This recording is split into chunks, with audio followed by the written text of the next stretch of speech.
It's my feel-good breakfast show. Welcome back, you beauties. Thank you so much for joining us for what will be an inspirational few minutes. The South African Para-Surf Championships forms part of the newly launched Global Para-Surf League. This is big. The first stop of the global tour had to be Muizenberg over this past weekend at the future Global Para-Surfing League event. Destinations include the USA, Costa Rica, Spain, France, and Wales. Surfers are now waking up. And here to chat about the weekend's action, our event organizer and good friend of our show, Roxy Davis, who is a powerhouse in the space. Llewellyn Williams, winner of the Para-Surf Neil Men's Division and current ISA Para-Surfing World Champion, as well as Asanda Sibisi, winner of the Men's Visually Impaired 2 Division. Welcome. I'm going to say congratulations to all three of you, because in the context of your lives, this is massive. So well done. Thank you so much for joining us. Rox, I mean, we've spoken to you so many times during various iterations of this. This feels big. This feels global. This feels like the platform that you guys deserve when you think about the transformations that are happening in the space. 62 athletes, 9 para-surfing divisions. You've got to be blown away by this weekend's turnout and the reaction. Absolutely. When we first spoke about para-surfing in South Africa, we didn't begin to even dream about how big it could get. And it just grew. It's exploded, and now globally we have everybody on board. We're bringing communities together, and it's a showcase to the world of what we can do. It's a cheat code. I absolutely love it, because there's all sorts of developmental angles to this, but it's an amazing sport. And I've got to ask you this, Llewellyn, because I know a lot of surfers. In fact, most of these guys here are surfers. Are you a surfer or are you a sportsman? Because I know there is an expectation around what you achieve within the sporting framework, but every surfer I know is just a surfer, man. How do you put these kinds of moments into perspective? Congratulations again. How do you feel after a weekend like this? And I know there was a lot of pressure, but you did it. Yeah, it's amazing to come down here to Muizenberg the first time, and we've done the drive around to Llandudno and see the coast.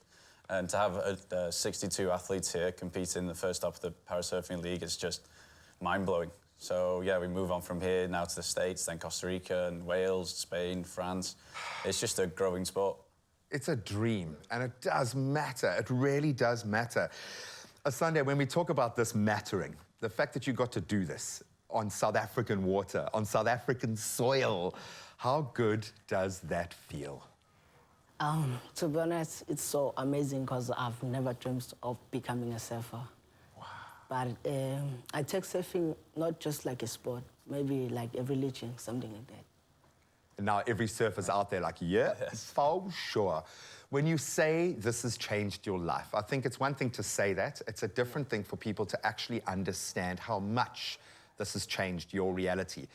What has surfing given you? I'm not just talking about the gold medal around your neck right now, but what has the sport done for you?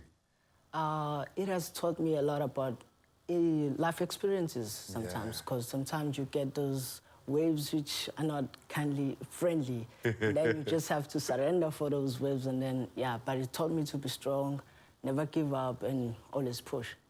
Always push. Just get back on the board. Even if you're just paddling, get back on the board.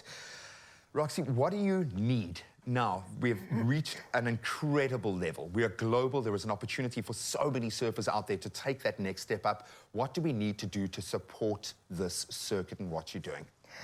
Essentially, this event, the 2023 SA Champs, Tile Solutions SA Champs in the Para-Surf League, what we actually need is we need to bring communities together, we need to bring federations together, we need to bring athletes together, but not just para-athletes, all federations, and create this movement where people can see us. We're here, we're not going anywhere, we're growing, the sport is growing, and our South African national team will be selected based on this event, and they'll be eligible to go to the World Para-Surfing Championships. We are essentially saying, South Africa, we are here. The Paralympics are in 2028. surfing is shortlisted to be in the Paralympics in 2028.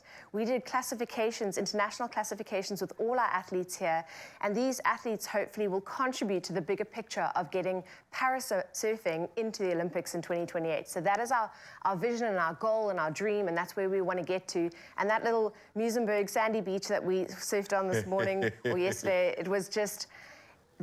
we start there, and the dream is the Olympics. And I know, as you say it, it's going to manifest. I know it because this is what's happened every time we've spoken to you. I've got to say kudos to all of you for doing what you're doing. It's moved from that labour of love space to being a massive circuit now that informs an entire ecosystem below it. Imagine what this means for young para-athletes when you hear words like para and Olympics mentioned and surfing mentioned in the same sentence. This is life-changing. So show some love, and if you took part over the weekend, congratulations. And if you're going to be heading out into those beautiful waters at Muizenberg Beach right now, savor every second. I think you know how special that little slice of water is. But to all of you, Roxy, well done, guys. Absolutely spectacular.